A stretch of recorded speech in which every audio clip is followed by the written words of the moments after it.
आप देख रहे हैं ARTV चैनल।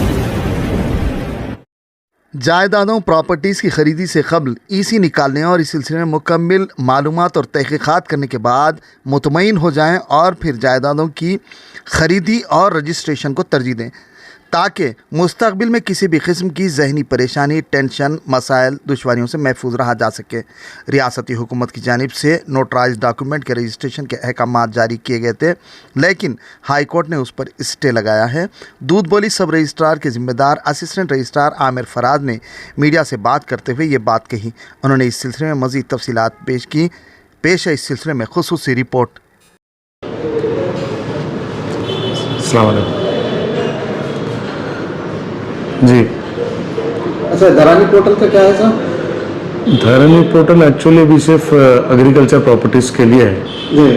नॉन एग्रीकल्चर के लिए पहले इम्प्लीमेंट करे थे, लेकिन कुछ अपने लोगों को तकलीफ होने की वजह से उसको वापस से पुराने मॉड्यूल में रिस्टोर कर दिया।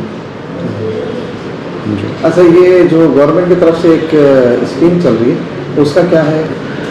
हाँ, एक्चुअली वो जियो 84 गवर्नमेंट इम्प्लीमेंट करी थी, जिसमें जितने भी नोटरीज के डॉक्यूमेंट्स है नोटरीज वालों को रेगुलराइज कर रही थी गवर्नमेंट। तो आप उसका प्रोसीजर ये था कि मी सेवा में आप उसका एप्लीकेशन फाइल करके आप कलेक्टर ऑफिस को और आरडीओ को वो आगे फॉरवर्ड हो रहा था। तो जिसमें नोटरीज के डॉक्यूमेंट को रेगुलराइज करने की हुकूमत जो है तरकीब लेके आई थी, लेकिन अभी फ़िलहाल उसके ऊपर हाई कोर्ट स्टे लगाई हुई है, तो जिसकी वजह से अभी वो रुका हुआ है। तो कितने पैसे हो रहे थे और कितने स्क्वायर कितने गज की? जी नहीं, वो 125 स्क्वायर यार्ड तक हुकूमत फ्री रखी थी, उस पर कोई चार्जेस वगैरह नहीं था। नॉमिनल यूज़र चार्जेस कुछ जो भी मी सेवा का था वो 100-200 रुपीज़ ऐसा कुछ चार्ज कर रहे थे मी सेवा में, वो मी सेवा के चार्जेस थे, लेकिन हुकूमत की तरफ से टोटली फ्री था। अच्छा, 120 गज के बजाय उससे अगर इजाफा रहा तो उसके वास्ते हाँ, उसके लिए भी गवर्नमेंट बहुत नॉमिनल फीस रखी थी। अप टू 3000 स्क्वायर यार्ड्स का अगर किसी का नोटरी डॉक्यूमेंट है, जिसका अनरजिस्टर्ड डॉक्यूमेंट है, जो किसी वजूहत की वजह से रजिस्ट्रेशन नहीं करवा सके, उनके लिए भी जो है सहूलत गवर्नमेंट दी। क्या वो सहूलत अभी भी बाकी है? हाँ, बाकी तो रखना चाह रही थी गवर्नमेंट, लेकिन हाई कोर्ट उसके ऊपर स्टे लगाया। हाई कोर्ट का स्टे है अभी। अच्छा, आपके पास रोजाना कितने रजिस्ट्रेशन होते हैं? हमारे पास ऑन एवरेज 15 रजिस्ट्रेशंस होते हैं। ऑन एवरेज 15 to 20 रजिस्ट्रेशंस होते। अच्छा, ये रजिस्ट्रेशन का प्रोसेस है, उसके अंदर क्या क्या चीज़ लोगों को लाना पड़ता?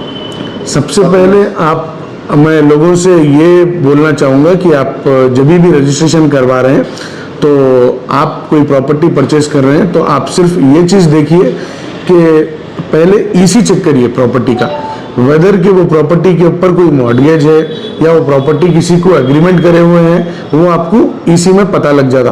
और ईसी का मॉड्यूल भी इतना आसान है, हर सिटीजन के लिए अवेलेबल है। आप हमारी वेबसाइट है telangana.registration, आप उसके ऊपर जा सकते हैं। जाके जो है आप कौन सी भी प्रॉपर्टी के बारे में, आप जो भी प्रॉपर्टी परचेस कर रहे हैं, आप उस प्रॉपर्टी के बारे में तमाम डिटेल्स हासिल कर सकते हैं।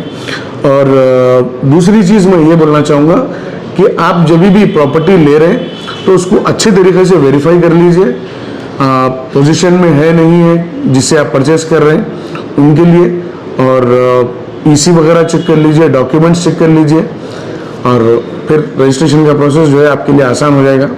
लीगल आपको कोई इश्यूज नहीं आएगा। अच्छा, जो आमतौर पे जो रजिस्ट्रेशन का जो फीस है वो कितनी है? यानी 50 गज के अंदर कितनी है, 100 गज के अंदर? नहीं, रजिस्ट्रेशन का फीस ऐसा है जैसे कि अगर आप कोई सेल डीड करवा रहे हैं तो सेल डीड पे स्टैम्प ड्यूटी गवर्नमेंट चार्ज कर रही है 5.5% ऑन मार्केट वैल्यू।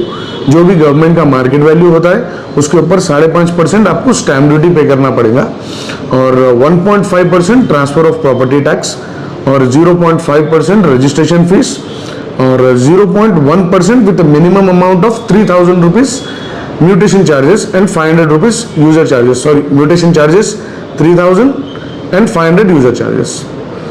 तो ये सेल डीड के लिए हो गया, और गिफ्ट डीड के लिए आपको जो है 3% है।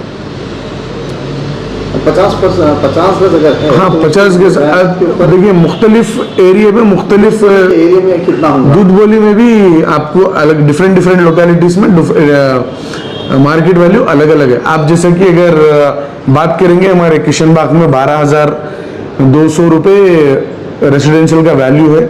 अगर आप उसके हिसाब से लेंगे तो 12,200 के ऊपर जो भी मार्केट वैल्यू होगा उस पर आपको 7.6% पे करना पड़ेगा। मतलब कि अगर आपकी प्रॉपर्टी 1 लाख रुपए की वैल्यू आ रही तो उसके ऊपर आप 7,600 रुपये स्टैम्प ड्यूटी पे करते हैं रजिस्ट्रेशन चार्जेस के साथ। अच्छा, आवाम को क्या मशवरा देंगे आप?